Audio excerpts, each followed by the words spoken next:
And we're back to learning Inkscape. Let me show you how you can export SVGs. Someone had an issue with it and asked me in the comments how you can adjust the size of an SVG, because his were usually too big. I don't know the specifics, but there are two ways in which your SVGs can be too big. Let me just create a simple shape here, maybe rectangle and a circle and ellipse. I select them both, go to File and then go to Export right here. And here you've got your export menu. At the bottom you want to make sure to have SVG selected. There are two, Inkscape and plain SVG. Let me show the difference later on. For now we'll use plain SVG. And you can see in the preview window there is also this big checkerboard design. And this is the page that we've got. So this white, let's call it a canvas. And if you don't want to have that and you want to make your SVG smaller, then switch to selection. And this should cut it down then to the size of whatever is selected. So here our page is 794 in width and 1123 in height. And if we switch to selection, we've got 455 and 351. So we've more than cut it in half, and this sizes it down. But be aware, you have to have a selection and make sure that you've got it all selected. Otherwise it's going to cut into your designs. You can see that here, if I only select the rectangle or the circle, it only selects what's inside of this bounding box. Then let's actually export it. I'll put it on my desktop here. When you do it like this, you have to reselect the file type. So I'll make that plain SVG yet again. Call that tut1. That's the page.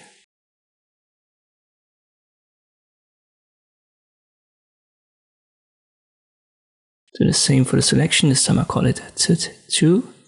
And again, make sure to select SVG in the dropdown. If we open that in a browser, you can see that tut1, which had the page, is actually way bigger. So as I've said, it exports the canvas, this white page in the background. And if you don't want to have that, make sure you export it as a selection.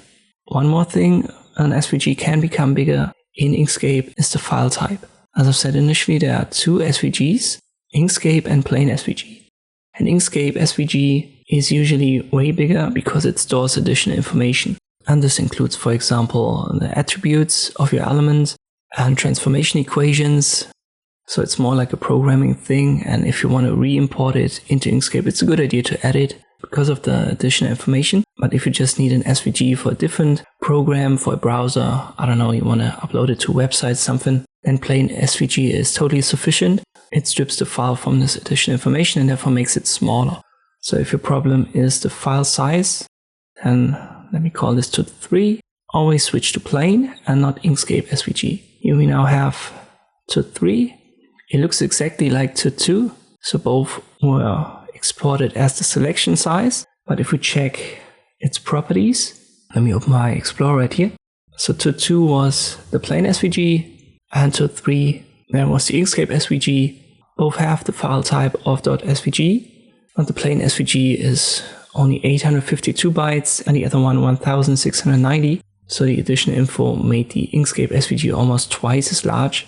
Therefore, if you want to size it down when it comes to the file size, make sure to use plain SVG down here and when you export it in a dropdown. Hope that answered your question. If not, let me know in the comments below. In any case, thank you for watching and I'll see you next time.